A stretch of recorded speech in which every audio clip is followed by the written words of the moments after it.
Rabbit Dude says the Playdate almost reminds me of the Game Boy. Is the Playdate very Game Boyish, Gary?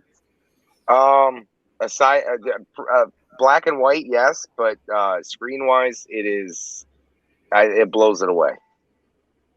Now obviously the games aren't there. Obviously, you had staples like Mario, Zelda, Pokemon, other great games, but they haven't gotten there quite yet. But they're going to. There's a content just dripping out, and now I think they're probably almost done with the second group. They'll be on to group 3 here pretty soon, so it's looking good. Looking good. How big is it? It looks so fucking tiny. It's small. It's tiny, but it's not that like it's smaller than you would think. It's the size of a stack of Post-it notes. But when you have it in your hand, it's like for me, because I'm a handheld player, I don't get like, only because I'm trying to record and stuff like that, it's kind of cramping my hand. But for the most part, when I play it normally, it doesn't cramp my hand. And it's, I like it. I mean, I think it's just a good enough size. I think there's a lot of heft to it. You wouldn't think that this thing would be as heavy as it is, but there's a good amount of weight to how small this is. The screen takes up, I would say, 60%, maybe 70% of the the front of the unit, and it's the right size. I mean, it's small, but it's just right. I think it's perfect. You wouldn't really want it any bigger. And there are people making like 3D printed handles and stuff that you can kind of like set it in and have like the old Game Boy grips and stuff like that. So do you think that should be the new slogan, really, Gary? What's that? When you get it in your hand, you just can't help but crank it. That's perfect. That's perfect. So, are you loving it? Have you beaten any of the games? I'm really close to beating Kranken's time travel adventure. I'm on. Let's see if we can go back here. Let's crank it back to the beginning of the game. You're allowed to. How do I pick the levels again? Oh, we got to go up. So, this actually had a lot more levels than I thought. So there's, let's see here. Let's go all the way up to the top. I believe there's 50 some levels in this, and it kind of goes back and forth. It progressively gets harder. There are some levels that are harder than others. I'm on the 43rd date. So it has quite a bit there. I think I'm pretty close to beating that. Other than that, let's go through the games here. Boogie, so starting at the top, Echoic Memory is, I just got these last 2 games, Echoic Memory and Flipper Lifter on Monday. I put in maybe a half hour into it, and it's like a story-based rhythm, kind of like a Simon's, like match the sounds kind of game.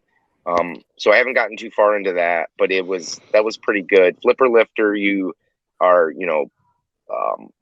kind of like a point-based score system where you're moving the penguins from floor to floor. So I don't think you're supposed to beat it. I think you're just supposed to like unlock levels as you hit certain goals.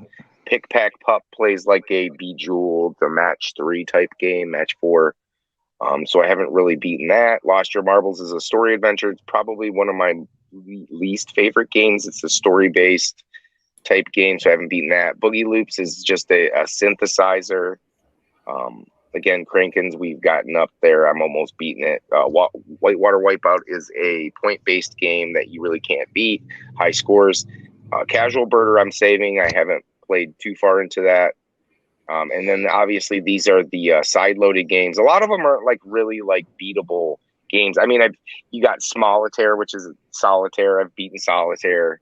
The Super Corporate Tax Evader is basically a story kind of game where you're shredding documents, and I believe the IRS is trying to catch you in the act of shredding these documents, and your whole goal is just to see how many how many papers you can shred before he actually catches you. And there's a little story that you're reading your boss and the IRS agent will talk to each other, and it gives you clues onto when he's going to bust through the door, and you have to dock the actual crank, and that's how you stop shredding the papers and they don't catch you. And then when he leaves the room, you pull the crank back out and you start cranking, and you keep up the shredding. And then there's a couple different other games like a Dr. Mario clone.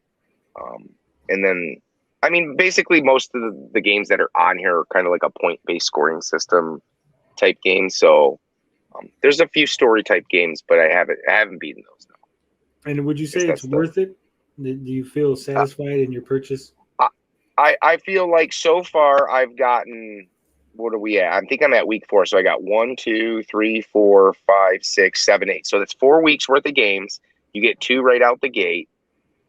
So I have three following weeks of games.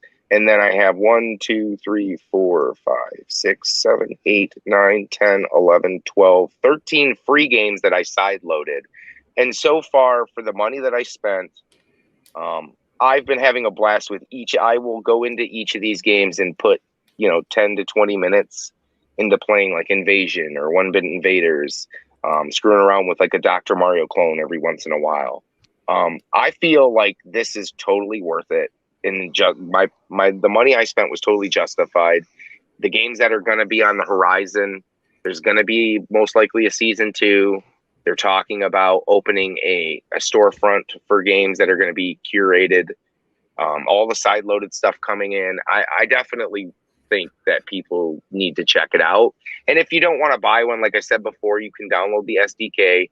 They'll give you the simulator, and you can side load these games on your computer and play them for free for now. You won't be able to play any of the games that come in the season 1, but you're going to be able to play the games that you can side load and the games that are free and that you can purchase. So even if you don't want to pick it up, maybe just give it a try. Now, obviously, you're not going to have the crank, but you're going to have to use the mouse to swivel the crank on the simulator. So, but definitely give it a try. I mean, if you're thinking about possibly picking one up, mine was, I think it was $179.99 in tax, and then if you get the case, which I opted out for, alone, I think it's $30. But if you buy it with the Playdate, they're giving you $10 off. So, and then the orders are backed up until I think mid 2023 right now.